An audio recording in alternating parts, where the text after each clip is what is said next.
Le cinéma de Xavier Dolan, un cinéma où la tendresse et la dureté se mélangent. Des mélodrames qui côtoient à la fois la nostalgie, la mélancolie, le tout orné par des moments de tension. Pourtant, il arrive parfois à nous bercer en tant que spectateur ou bien pour les acteurs avec des moments d'aération, de respiration. Et justement, comment est-ce qu'il procède? C'est la question auquel nous allons tenter de répondre et ça, c'est juste après le générique.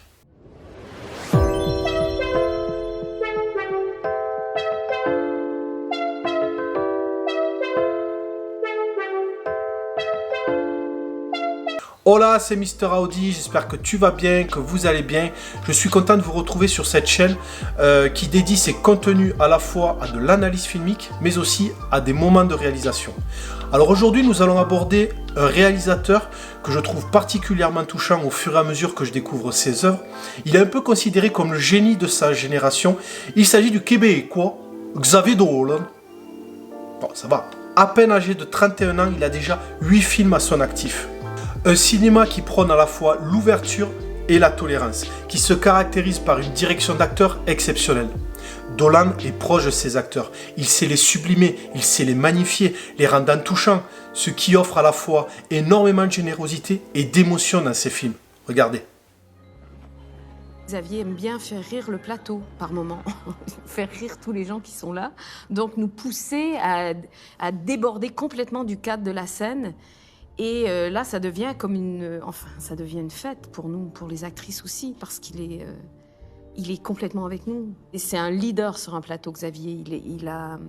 Il a une façon d'amener à la fois les acteurs, mais aussi les gens de la technique avec lui. Je demande l'avis d'énormément de gens. Tous les gens dont je m'entoure sont des gens dont je demande l'avis puis dont je recherche l'approbation. En termes de décor, en termes de lumière, en termes de à tellement de niveaux, je fais affaire avec des collaborateurs qui me confrontent, qui me questionnent, qui remettent en doute mes choix. C'est essentiel dans ma démarche de m'entourer de gens qui me contredisent, qui me challengent, qui me mettent au défi. La place de la mère est centrale chez Dolan. La relation entretenue avec les enfants est souvent mise à mal.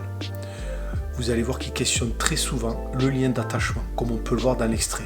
Regarde, ça va pas te mettre à radoter les mêmes affaires encore. Là. Mais je vais radoter comment est-ce que je veux chez nous ici. Chez vous, mais c'est moi qui paye, ça Pas va toi qui mal. paye, c'est mon argent. Toi, tu veux juste prendre mon argent et me faire chier quand t'arrives ici. Ouais, ton argent, mais c'est pas comme si on va te faire confiance pour le dépenser, ton argent. Tu m'étouffes, tabarnak. Tu m'étouffes ici. Tu comprends ça, monsieur le dictateur? Tu m'étouffes ici. Tu es capable de te voir la face. Regarde, moi, repasser mec qui soit parlable. Je te dis qu'il faudrait pas que ton frère... Vous voyez ce genre de scène, on peut retrouver quasi les mêmes dans tous ces films. L'homosexualité est une thématique qui plane au-dessus de chaque film de Xavier Dolan. Alors peut-être une manière de se venger d'une intolérance qu'il aurait vécue quand il était jeune, peut-être. Mais en tout cas, c'est un sujet qui lui tient à cœur et qu'il aborde constamment. Presque tous ces films fonctionnent sur le même schéma narratif. Généralement, les histoires se situent en automne. Alors, renvoyant ici à la nostalgie, la mélancolie, et peut-être renforçant le côté dramatique. Ces protagonistes, souvent borderline, tissent des liens éphémères, car il y a beaucoup de fragilité, où tendresse, passion et amour se mélangent, et cela peu importe les contextes, familial, amicaux ou amoureux. L'évolution des personnages s'effectue généralement dans la douleur, mais ils restent solaires et aiment la vie. Et ce sont des personnages auxquels on s'attache en tant que spectateur. Mais heureusement, Dolan nous offre par moments des moments de respiration dans ce brouhaha de tension. Alors, justement, comment fait-il? Pour donner une réponse à cela, j'aborderai une séquence issue du film Mommy sorti en 2014. Mommy, c'est l'histoire de Diane, interprétée par l'immense Anne Dorval qui joue remarquablement bien.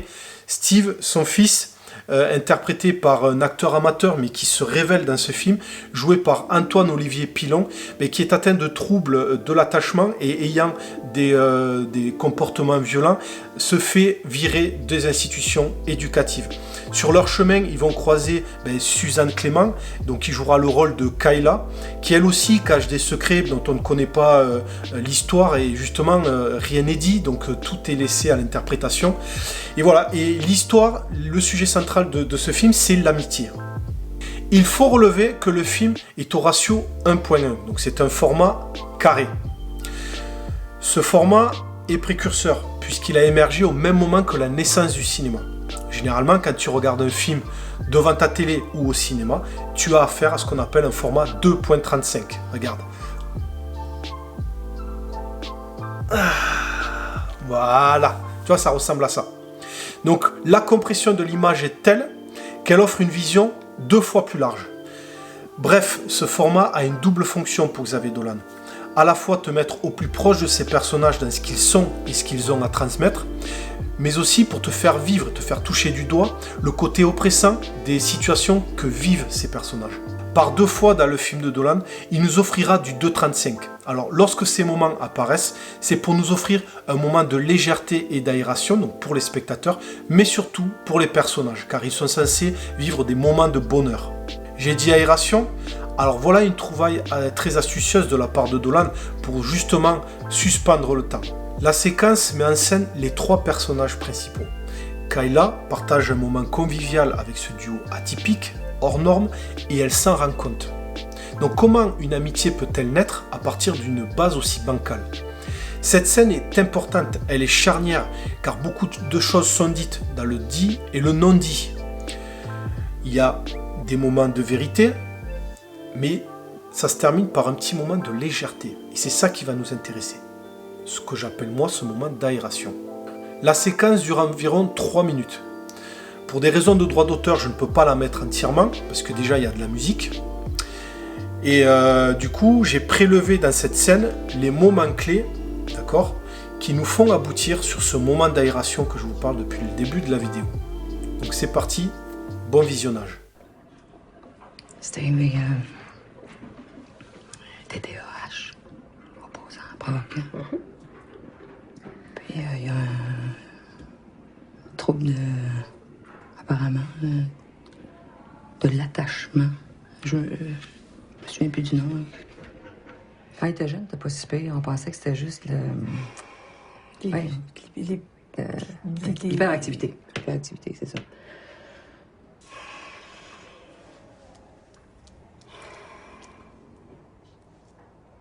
Tu sais, Steve, là. Tu sais, cet après-midi, là. Steve, c'est un violent. Hein? C'est un bon petit gars, là. Il a bien du charisme, mais... Quand tu pètes une fuse, sois de là, parce que... Cette séquence extraite du film Mommy est filmée à longue focale, offrant peu de profondeur de champ, donc beaucoup de zones floues, notamment le décor qui est une cuisine. Alors ça tombe bien, Dolan a horreur de filmer les cuisines. Le paradoxe, c'est qu'il se retrouvera très souvent à en filmer. Dans Juste la fin du monde, Tom à la ferme, ou Mathias et Maxime, la longue focale permet une fois de plus de se rapprocher de l'intimité des protagonistes. Elle est un vecteur d'émotion, mettant en avant des motifs, des personnages. Je sais pas vous, mais moi je trouve que ça fonctionne réellement. Je crois qu'il y avait longtemps que je n'avais pas été autant ému et touché devant un film. Juste la fin du monde m'avait perturbé également. Les personnages jouent tellement bien, avec une telle justesse. Détail très important également au niveau des couleurs. Le jaune est très présent dans cette scène, comme l'orange et le rose dans le reste du film. Dolan souhaitait une ambiance un peu hollywoodienne, avec des couleurs chaudes qui reflètent également le caractère des personnages à la fois humains et bouillonnants. Bref, ces choix techniques renforcent donc les moments de tension, mais aussi les moments de tendresse et d'aération. Une scène marquée par des chants contre chants pour dévoiler l'intime, les difficultés, des échanges en plan rapproché, et ensuite en mono-personnage, comme pour marquer une distance entre les deux protagonistes. L'amitié n'est pas encore formalisée. C'est simple, si vous souhaitez un effet dramatique, la longue focale est tout indiquée. A contrario, les courtes focales offrent de grands angles et ces jeux sont justement employés pour des scènes d'humour. Regardez les films de Buster Keaton ou Charlie Chaplin, beaucoup de scènes de gags sont filmées en grand angle. Le moment d'aération, le voici, avec l'utilisation de la musique. La musique dans ce film est pensée comme une grande partition qui comprend les instants musicaux et les autres. Tout est synchronisé pour laisser le morceau défiler, vivre au rythme des personnages. Cette séquence en est l'exemple. Mommy est un clip de 2 heures. Ce film est construit de la manière suivante. Tension, silence, musique. Cette scène est une pause, un moment de souffle pour tout le monde, des personnages qui malgré leur vie s'abandonnent à des instants de partage, à des moments simples, et c'est ce qui fait que ce soit touchant. D'autres scènes sont également similaires dans le film. Toutefois, la musique peut également être utilisée pour accentuer la tension. Je pense à la scène des devoirs, ou bien celle dans le bar au moment du karaoké. Là vient le moment où l'amitié est validée, quand Kayla s'abandonne à dansant et se mêle au duo, souligné par ce plan moyen où ils apparaissent tous les trois. Le travelling arrière nous éloigne pour mieux les observer. C'est intéressant de voir aussi ce que les images racontent dissociées du son. En tout cas, c'est comme ça que je procède quand j'essaie d'analyser des séquences ou des scènes de films. Xavier Dolan est un grand fan de musique et d'ailleurs ça se sent dans ses films. Il y a de la musique tout le temps et partout. Il conçoit, il réalise un peu à la manière de Tarantino ses films à partir de la musique. Il y a quelque chose qu'il faut comprendre, c'est que Mommy a été construit à partir d'une scène qui vient en conclusion. C'est une séquence musicale dont le morceau est Expérience de Ludovico Einaudi, donc c'est une magnifique séquence, elle est hyper poignante. Enfin, je vous invite à voir le film vraiment si vous ne l'avez pas vu. Et tout part de cette scène pour construire le film Mommy. Donc c'est une séquence d'émotions qui associe, je ne peux pas en dire plus parce que sinon je vais vous le spoiler, qui associe la magnifique musique et en même temps l'histoire de cette séquence. Et c'est un peu à l'image du film dans sa totalité. Ce qu'il faut comprendre aussi, c'est que Mommy n'aurait jamais vu le jour si Xavier Dolan n'avait pas trouvé l'acteur qui lui convenait. Alors je crois que c'est en 2013, il a conçu un clip pour Indochine qui s'appelle College Boy. Et c'est là qu'il a travaillé pour la première fois avec Antoine Olivier Pilon. Et ça a été une révélation sur ce tournage, sur ce clip. Xavier Dolan s'est dit c'est avec cet acteur que je veux faire Mommy, puisque ça faisait un moment qu'il avait ce projet en tête. Et je ne sais pas si vous avez vu le clip, c'est un clip à voir. C'est un clip qui a été censuré par le CSA en France, mais c'est un film qui remet en question beaucoup de choses, qui dénonce la violence de l'intolérance par la violence. Alors je vous invite à le voir, regardez-le, c'est un clip magnifique. Voilà, mais qui peut perturber à son visionnage. Bon voilà, j'espère que cette vidéo vous a plu, vous a donné envie de découvrir les films de Xavier Dolan et notamment Mommy. J'ai profité du confinement pour me mettre à jour avec sa filmographie. J'ai regardé notamment Ma vie cachée avec Jonathan F. Donovan, qui est un magnifique film, je vous le conseille. Un film qui a été dur à sortir puisque la post-production a duré 2 ans. Alors la post-production, c'est ce qui vient après le tournage, c'est le montage en quelque sorte. Et je crois qu'il y a eu des soucis avec les maisons de production hollywoodiennes, enfin bref, j'en sais pas plus. J'ai vu aussi Mathias et Maxime que je vous recommande. Bon voilà, ça reste du Xavier Dolan. C'est pas un film exceptionnel à mes yeux, mais qui est pas mal. Et j'ai vu aussi Tom à la ferme. Tom à la ferme, c'est un thriller tiré d'une pièce de théâtre qui est pas mal aussi. Mais bon, pour moi, les films, mes films préférés de Xavier Dolan sont Lawrence Anyways, Juste la fin du monde. Alors celui-là, c'est une vague d'émotions. Et bien sûr, Mommy. Voilà, donc je vous dis à plus tard pour une prochaine vidéo. N'hésitez pas à me laisser des commentaires, à liker, vous abonner. Ça soutient ma démarche. En tout cas, j'essaie de vous offrir à chaque fois du contenu intéressant et vous offrir le mieux dans ce que je peux vous proposer. Voilà, je vous dis à plus tard et on se trouve... voilà. Au revoir.